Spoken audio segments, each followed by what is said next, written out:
like a net sum game, okay? Under New York State law, it's called the Alienation and Substitution Act. It actually requires a vote by the Assembly and the Senate in order to get rid of parkland. Parkland is owned by every individual in the state of New York. If you alienate those people from their land, it actually has to go through the Senate and the Assembly to be voted on. The vote can only be successful if the same land, same quality of land, is substituted for what is lost. We have for years now looked at this big area down here, okay, the Smiths Point Marina, and every new administration that comes in, they put it out on RFP and everything like that, and all these people come in and say, oh yeah, we're gonna run this for you, until they find out it's parkland, and guess what? A marina is a non-conforming use on parkland, okay? We had some of the environmental people that we deal with look at this whole area and say, okay, what's the value of that as wetlands? What's the environmental value of it? The square footage, okay, for salt, high salt marsh wetlands and all these different groups that they have, matches almost identically to what Nasty Beach's waterfront is. Okay, so if they could get a hold of this, all right, they can substitute this for that, and they can open their damn marina. Problem is once they get it, we're no longer allowed to use it.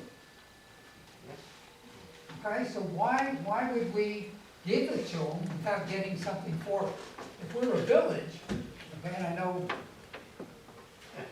you and I have talked about this, if we were a village, okay, and we had this, and let's say that lawsuit comes out that the village owns everything, and we get the thing, well, sure, we can lease it for 99 years to the county, you do all right. Okay, I mean, it's worth money to them, so why don't we get money from them? It's interesting. Services. It's interesting, at one of the village meetings I attended, Mayor Sperry mentioned that we could sell Violet Cove. I don't know if you remember that, Joe, and I jumped up and said, no, we shouldn't sell it, we should lease it. Because if we sell it, we lose control of it, and you can put anything in there. But if we lease it and we don't like what they're doing, we can always, you know, take them to court or whatever. We never should sell our property. Yeah, We Violet say Cove yes, is a sell very it, strange no. situation, okay? And I got involved with Violet Cove for probably the last 10 or 15 years. Violet Cove was the old Andes, okay? Captain Andes. And then, you know, every time somebody tried to make it a restaurant or something like that, it turned into a clown bar. That's all it ever was able to be. There's a couple of reasons for it. One of the reasons is the way that thing opens to the water. You can't moor boats in there with any type of wind, okay? The DEC has already said they will not allow bulkheads in there. They will not allow boat storage in there unless you build what's called a wave attenuator system. Okay, very, very costly. Private investors look at that and they say too much money. Whoever the guy was that opened up the very nice restaurant, it was a good restaurant for 2 years, and it kind of went, became a clown star again. Okay? He put in so much illegal septics, holding tanks, all sorts of crazy stuff. No permits, nothing, and nobody knows what was ever discharged into it. So if you go to Building 40 up at Stony Brook, with the DEC, they got a file about that thick one, Violet's Cove. So, I mean, there's a lot of, you know, issues as to, you know, how much liability do we take over, which is, I think, what Joe was talking about before. The other issue with Violet's Cove, if it goes to the town of Brookhaven, guess what? They can't develop it. It's got to be knocked down. It has to be. Yeah. So anything they're going to take over is not for the purpose of developing it, for the people who survived the first purge, okay? It's to knock it down. They want wetlands growing up to Elm or north of Elm. I know I've taken a lot of your time, really appreciate your Thanks so much.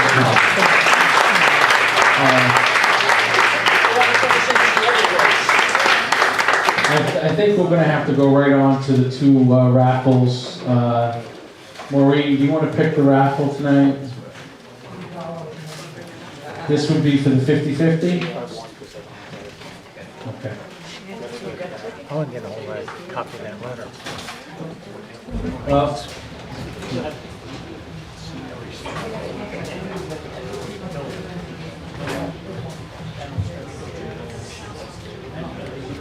The 50/50 red ticket is 540522. Mr. Bob Guerriere, if you can bring that ticket up, please. Make sure that we have another ticket is for the basket. It's a blue ticket. I guess I'll just grab it.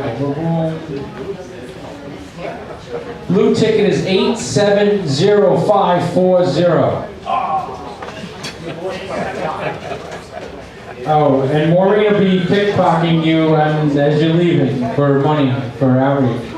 870540. There's no name on the back of the ticket. Oh, okay. It's less. Okay, he's got it. All right. He's got it. All right. I want to thank everyone tonight to come. If I can get a motion to close the meeting, and second.